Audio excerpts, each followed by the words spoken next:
Bonjour à tous, c'est Ludovic, votre analyste, et voici la mise à jour en vidéo de mon avis sur le pétrole Brent. Et bien cette semaine, le pétrole Brent nous donne une solide consolidation, et l'objectif baissier secondaire a donc été atteint.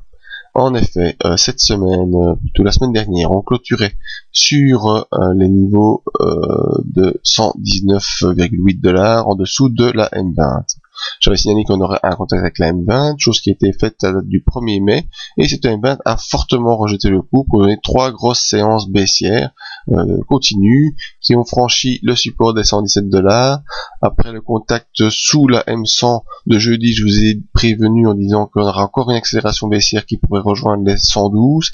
Je pensais pas que ça serait en une seule séance, mais ça a été fait lors de la dernière séance de vendredi, et cette accélération baissière n'est à mon sens pas du tout terminée.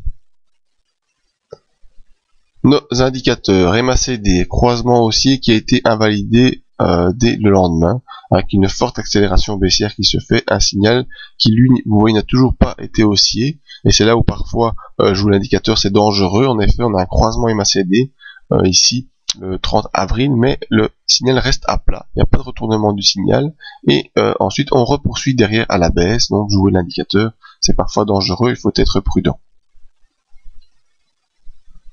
Le stochastique, lui, clairement en accélération baissière, arrive déjà en zone de survente avec son indicateur qui est toujours baissier, et il y a encore un peu de potentiel pour de la vente début de semaine prochaine sur le stochastique. Alors les volumes très importants, les volumes qui étaient déjà en baisse depuis un bon moment sont en très nette accélération baissière, donc les opérateurs se débarrassent des positions pétrole en portefeuille. Ça c'est un très mauvais signal pour la suite également, pour les haussiers en tout cas, mais pas pour les consommateurs lambda qui mettent du diesel dans leur voiture, diesel, essence ou autre. Alors quels sont les objectifs? Prendre un peu de recul, c'est toujours très intéressant, voir d'où on venait, vers où on va. C'est toujours comme ça que j'ai travaillé, c'est toujours comme ça que ça a fonctionné.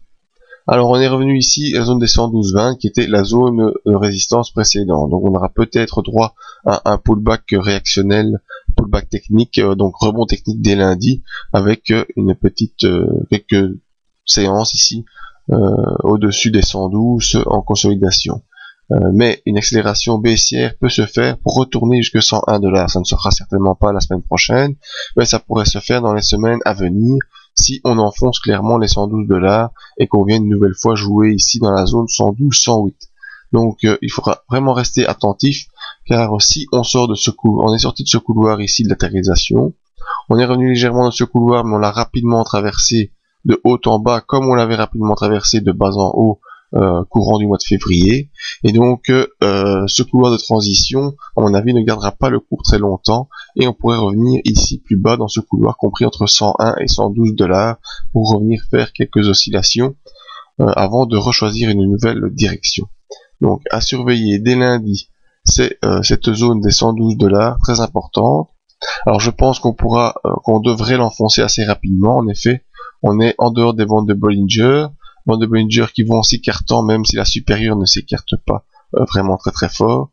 Donc on aura probablement un ou deux rebonds techniques sur les 112 avant de devoir poursuivre vers les 108$ courant de la semaine prochaine. Voilà, c'était mon avis sur le pétrole Brent. Vous pouvez nous rejoindre sur le site pour d'autres analyses matières premières à indices, et il reste encore quelques places pour notre conférence de Namur sur les stops et le money management. Merci à tous et à bientôt.